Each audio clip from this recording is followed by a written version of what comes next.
right, guys, welcome back to the channel. My name is Brett, and this is the Christian Rebel. I hope all of you are having a blessed day today. But this episode is going to be very powerful. Ooh, it opened my eyes up to something that I was very naive to. I knew it was out there, but I didn't want to believe it was in my backyard here in America.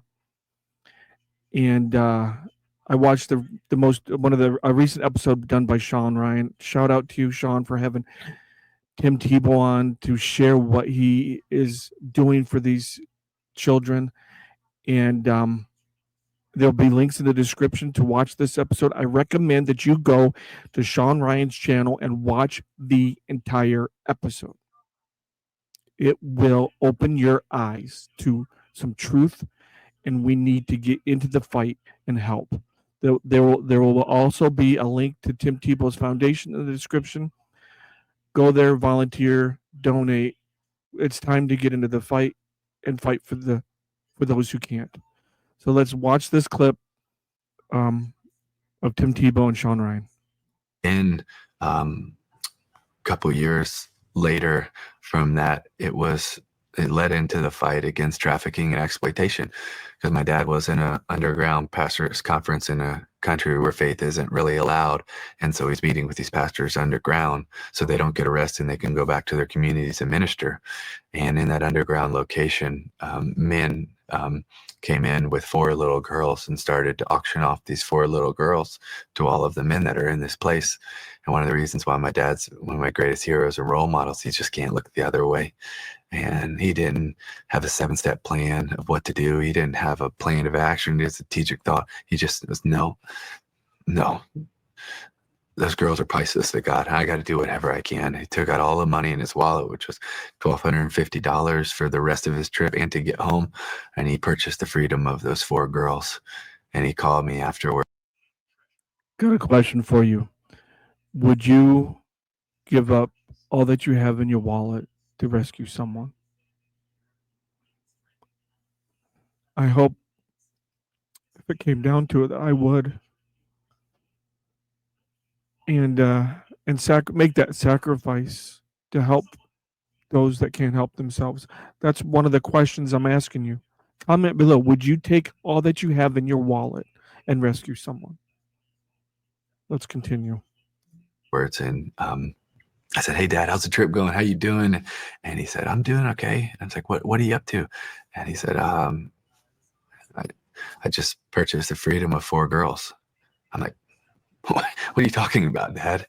He goes on to tell me the story, and I just knew in that conversation, and I don't know, Shawn, it's hard to explain. I just knew this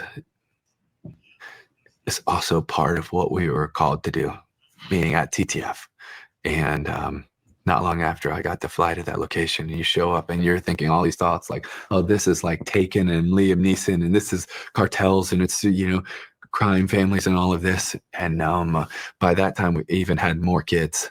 And by that time, when I got there, you realize most of these children were sold by their family. One of the first girls that I got to meet, she didn't make enough money one day. And so when she got home, her mom, in such a place of desperation, took her and boiled out her eye.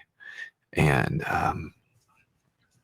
boiled out her eye. Boiled out her eye.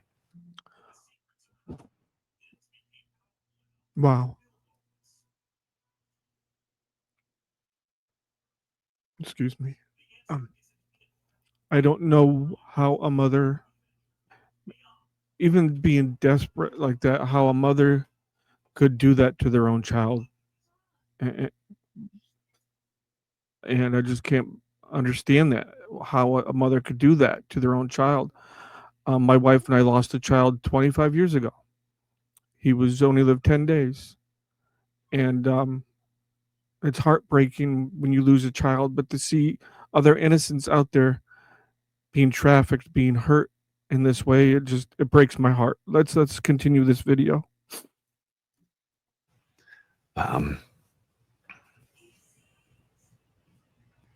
And I just knew God let me see. God let me see for a reason. God let me feel for a reason. Not so that I can just create awareness, or not so I can just tell a story, because he's saying, I let you see. I let you feel. I let you be here because I want you to do something about it. Because I want you to stand up and fight for her because she doesn't have a voice. And all of these other boys and girls, they don't have a voice and no one's standing for them. Will you? And that was the start of it for us. And man, when we got into it, we had just no idea what we were doing. I mean, no idea. Just trying to learn and figure it out. And I also want to mention one thing about that story with my dad before we move on. I want you guys to listen to this next part of this clip because it is very important. And then I'm going to ask you guys a question. Open your ears. Is who is my dad sitting with? A group of pastors. Do you know how many of those pastors, Shawn, said, hey, Mr. Tebow, let me go find him dinner. Mr. Tebow, let me go find him a night stay. Mr. Tebow, let me go figure out food for tomorrow, or all of this stuff. Not one of them. Why? Because they all had really good excuses. Like, well, Mr. Tebow, you know, those people that you're giving that money to, they're going to go do something else bad with it. And yes, Shawn, is probably true, but go say it to those 4 girls. And I'm not saying that my dad had a perfect strategy in all of this, but man, he just knew the true infinite worth and value of those boys and girls, and he was willing to do whatever he could for them. And so many times we look and we try to weigh and judge in all of this, and sometimes God's saying, I want you to step in and I want you to be a warrior for them. I want you to fight for them. Don't you just talk on the peripheral or, share. No, I want you to get in the fight for them. And I was also so convicted when my dad told me, when I asked about what the pastors did, and he told me, because I started to think, how many times in my life have I just made really good excuses? Because we can, it's easy. Well, we're doing this, and one day I'm going to do that. One day we're going to figure it out, and then I'm going to go on a mission trip, and I'm going to do these things, and we spend so much time making really good excuses, and I don't even think we always realize we're making good excuses. But so many times I look back and I say, no, to me, that's a really good excuse. It's a really good excuse. And honestly, we can fool ourselves and we can fool others. But I would challenge us, and I've challenged myself a lot.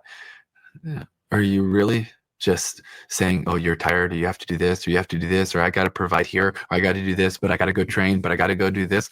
Or are you really just making a good excuse to avoid saying yes to something God's calling you to? Did you hear that? Are we just making excuses when God is calling us to do something? When we are asked to go share the gospel, to go do some street preaching, to go volunteer at a soup kitchen, to donate to a wonderful foundation like the Tim Tebow Foundation. Wasn't asked by the foundation to make this video.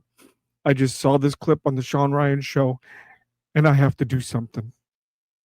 I want to help bring awareness to this awful, violent thing that is happening to all these children around the world. And it's time for us as Christians, or even if you're not a Christian, to stand up and fight for those that are being hurt, that are being trafficked, that are being who knows what else. It's just this young girl that had her eye boiled out. Is like these people that do this. It's just I don't know. I got a Bible verse for you that I want to share with you, and that comes from Matthew 18:6. It is talking about little ones. It is talking about children. Again, Matthew 18:6. If anyone causes one of these little ones, those who believe in me, to stumble, it would be better for them to have a large millstone hung around their neck and to be drowned in the depths of the sea. So those people that are causing these little ones to not believe, to or hurt them, a millstone, it would be better for them to have a millstone hung around their neck and to be drowned in the depths of the sea. Are you listening to me? And when it comes to making excuses, Christ asked us to do something. He told us to go into all the world and preach the gospel. Preach to those that maybe are not even willing to hear the gospel. We may be persecuted. We need to share the gospel. We need to go. We need to stop making excuses. We need to stop being in the background. It's time to get out there to the front lines, put on the full armor of God, and get into the fight. Preach the gospel in love and in truth. This video will be in the description. I'm urging you to go watch the full episode of Tim Tebow on the Shawn Ryan Show. It will open your eyes. There will also be a link to the Tim Tebow Foundation. Go donate, go volunteer, maybe start your own foundation. I don't know. I'm praying to God how I can help. I felt, and I want to do something. All right. I'm going to end it here. I love you guys. Please like, subscribe, and share this episode. Hit that bell. Whew. This was a powerful episode. Opened my eyes to a lot of things. Thank you, Shawn, for sharing this and having Tim Tebow on again. Love you guys. I'm praying for you. Be a rebel and follow Jesus. Get out there into the fight and share the gospel. Quit conforming to the patterns of this world and go. Love you guys. And until next time, you know what to do. Always keep the faith. Share the gospel. Don't be afraid. Get out there.